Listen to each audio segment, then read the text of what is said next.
Hello student, 21 तारखेला आपला मॅथ्सचा paper आहे आणि मॅथ्सच्या पेपरसाठी आपण आता ह्या 2 दिवसामध्ये कोणते टॉपिक्स केले तर आपण पूर्ण पेपर सॉल्व्ह करू शकतो, हे आपण आता ह्या व्हिडिओमध्ये बघणार आहोत. ओके. तर मॅथेमॅटिक्स पार्ट 1 मध्ये आपल्याला logic, matrices, trigonometry function, pair of straight line, vector, line and plane and linear programming हे 7 चॅप्टर आपल्याला कंप्लीट करायचे आहेत. म्हणजे मॅथ्स 1 जो आहे तो आपल्याला पूर्ण सॉल्व्ह करायचा आहे आणि पूर्ण प्रिपेअर करायचा आहे. मग मॅथ्स 2 मध्ये काय-काय केलं पाहिजे? तर मॅथ्स 2 मध्ये प्रोबॅबिलिटी डिस्ट्रिब्युशन आहे, ज्याच्यामध्ये 2च एक्सरसाइज आहेत आणि 2 क्वेश्चन कंपल्सरी येणार आहेत. बायनॉमियल डिस्ट्रिब्युशन आहे. बायनॉमियल डिस्ट्रिब्युशनमध्ये 1 एक्सरसाइज आहे, 1 क्वेश्चन कंपल्सरी येणार आहे. ॲप्लिकेशन ऑफ डिफायनाइट इंटिग्रेशनमध्ये एकच एक्सरसाइज आहे आणि 1 क्वेश्चन कंपल्सरी येणार आहे. म्हणजे टोटल आपल्याला फक्त 10 टॉपिक जे आहेत ते ह्या 2 दिवसामध्ये जर आपण केले, तर आपण मॅथ्सचा पूर्ण पेपर काय करू शकतो? सॉल्व्ह करू शकतो. ओके. ते मी तुम्हाला विथ प्रूफ जे आपले PYQ पेपर आहे बोर्डचे, त्याच्यामध्ये मी तुम्हाला दाखवणार आहे, की ह्या 10 टॉपिक्सवरती आपल्याला पूर्ण पेपर सॉल्व्ह करता येतो की नाही. आणि डेरिव्हेटिव्ह आणि इंटिग्रेशन मधले फक्त थेरम करायचे आहेत. बाकी तुम्ही काहीही नाही केलं तरीही चालेल, जे आता आपण ह्या व्हिडिओमध्ये बघणार आहोत. आणि बोर्डचे जे PYQ पेपर आहेत, त्या पेपरमध्ये आपण एकदा चेक करूया, की ह्या 10 टॉपिक्सवरती आपल्याला पूर्ण पेपर सॉल्व्ह करता येतो की नाही. ओके. चला, फर्स्ट पेपर जो आहे, फर्स्ट पेपर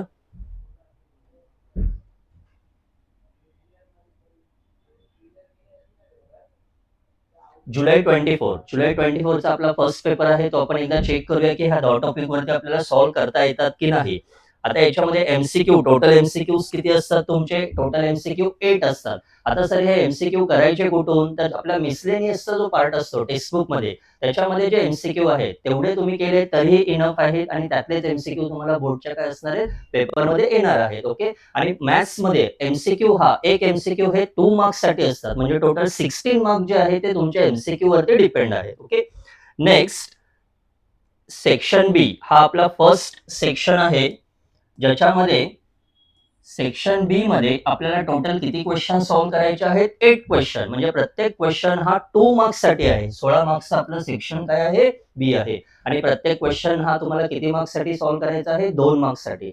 आता आपले जे 10 टॉपिक्स आहेत, त्याच्यामधले हे क्वेश्चन आहेत की नाही ते एकदा चेक करूया आणि आपला सेक्शन बी कंप्लीट होतोय की नाही ते पण एकदा क्रॉस चेक करून घेऊया. Okay.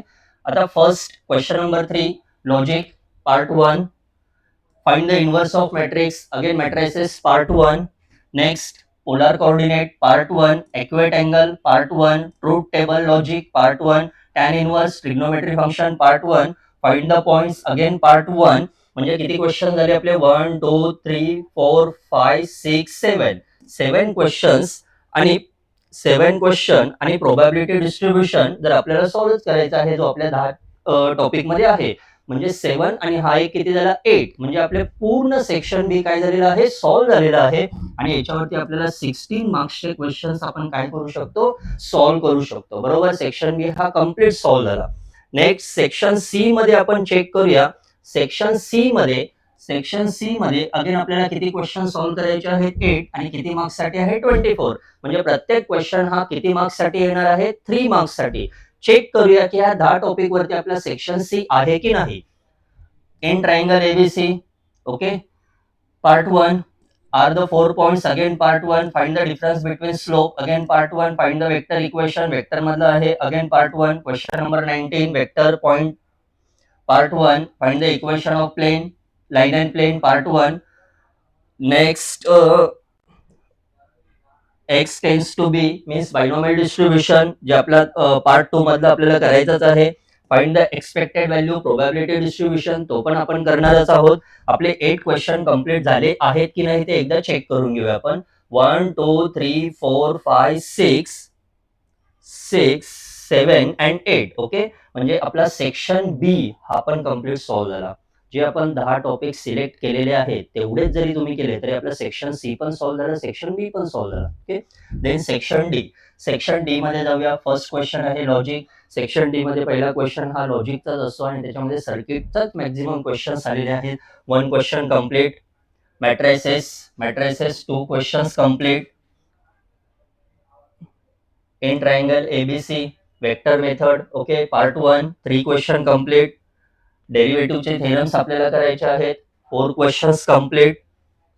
And find the area of ellipse, application of definite integration, 5 questions complete. म्हणजे सेक्शन डी पण आपला काय झालेला आहे, पूर्ण सॉल्व्ह झालेला आहे. बघा, जे 10 चॅप्टर्स आहे ते 10 चॅप्टर जरी तुम्ही व्यवस्थित सॉल्व्ह केले तरी तुम्ही मॅथ्सचा कम्प्लीट पेपर काय करू शकता, section B, section C, section D complete काय होतो आपला, सॉल्व्ह होतो. आणि आपल्याला ह्या 10च टॉपिकवरती फोकस करायचा आहे. ह्या 10 टॉपिकमध्ये आपण डेरिव्हेटिव्हचे, डिफरन्शिएशनचे एक्झाम्पल बघितलेले नाहीत. आपण डिफायनाइट इंटिग्रेशनचे एक्झाम्पल्स बघितलेले नाहीत.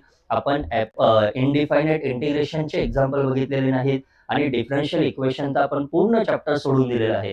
म्हणजे फक्त जे आपले 10 टॉपिक्स आहेत त्या टॉपिकवरती जरी तुम्ही फोकस केला तरी तुमचा सेक्शन बी, सी आणि डी हा कम्प्लीट काय होतो, सॉल्व्ह होऊ शकतो, जे आपण जुलै 24च्या क्वेश्चन्स पेपरमध्ये चेक केलेलं आहे. लेट्स सी, अजून एक पेपर चेक करूया.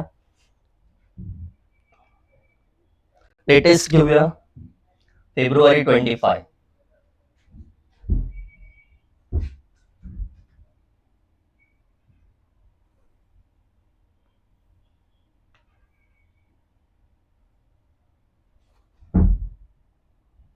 ओके, फेब्रुवारी 25चा पेपर चेक करून एकदा बघूया. Section B, 8 questions, 16 marks. Logic part 1, matrices part 1, general equation, trigonometry function part 1, find the coordinate part 1, line make angle part 1, vector part 1, next find the region bounded by, application of definite integration part 1 and probability distribution part 2. Okay, म्हणजे 1 2 3 4 5 6 7 आणि 8 म्हणजे section बी हा आपला complete solve झाला. Next section C एकदा check करून बघूया आपण. सेक्शन सी मध्ये परत किती क्वेश्चन सॉल्व्ह करायचे आहेत, 8, आणि किती मार्क्स साठी आहे, 24 मार्क्स साठी. मग सेक्शन सी आपला सॉल्व्ह होतोय की नाही, जे आपण 10 टॉपिक सिलेक्ट केलेले आहे त्याच्यावरती आपला सेक्शन सी सॉल्व्ह होतोय की नाही ते एकदा चेक करूया. Mathematical logic part 1, trigonometry function part 1, in triangle ABC again trigonometry function part 1, line pass through point again part 1, Cartesian and vector equation part 1, vector equation part 1, next equation of tangent and normal going probability distribution and binomial distribution. Okay, 1 2 3 4 5 6 7 and 8. Okay, section C पण आपला पूर्ण solve झाला, म्हणजे इथेही आपण 24 marks easily घेऊ शकतो. Next section D मध्ये ट्रिग्नोमेट्री आपलं matrices, vector 1 2 3, LPP 4, differentiation theorem 5 questions आपले सॉल्व्ह झाले, 1 2 3 4 5. ओके, म्हणजे सेक्शन डी पण ह्या 10 टॉपिक्स वरती आपला कम्प्लीट काय होतोय, सॉल्व्ह होतोय, जे आपण जुलै 25 म्हणजे आता जो लेटेस्ट पेपर झाला लास्ट इयरला त्याच्यातही आपण चेक केलं तर आपल्या 10 टॉपिक्स वरती सेक्शन बी, सी आणि डी आपला काय होतोय, पूर्ण सॉल्व्ह होतोय. असेच जर तुम्ही प्रिव्हियस इयर क्वेश्चन्स पेपर जर बघितले तर सगळ्या पेपरमध्ये सेक्शन बी, सी आणि डी हा जो वेटेज, हाय वेटेजचे जे सेक्शन्स आहे ते तुम्ही इझिली ह्या 10 टॉपिक्स वरती काय करू शकता, सॉल्व्ह करू शकता. म्हणजे ह्या 2 दिवसामध्ये फक्त तुम्हाला ह्या 10 टॉपिक वरती फोकस करायचा आहे आणि ह्या 10 टॉपिक वरतीच मॅक्झिमम कॉन्सन्ट्रेट करा, ज्याच्यामध्ये डिफरन्शिएशनचे न्यूमेरिकल नाहीये, इंटिग्रेशनचे न्यूमेरिकल नाहीयेत आणि डिफरन्शियल इक्वेशनचे पण न्यूमेरिकल नाहीयेत. ओके, आणि एमसीक्यू साठी जो आपल्या टेक्स्टबुक मध्ये जो मिसलेनियसचा पार्ट असतो तो तुम्ही करून जा. ओके, आणि असेच मी 2 पेपर तुम्हाला दाखवलेले आहेत. अजून तुम्ही काही पेपर्स चेक करा ज्याच्यामध्ये तुम्हाला सेम ॲज इट इज हाच पॅटर्न दिसेल. ओके, चला, तर बेस्ट ऑफ लक मॅथ्सच्या पेपरसाठी सगळ्यांना.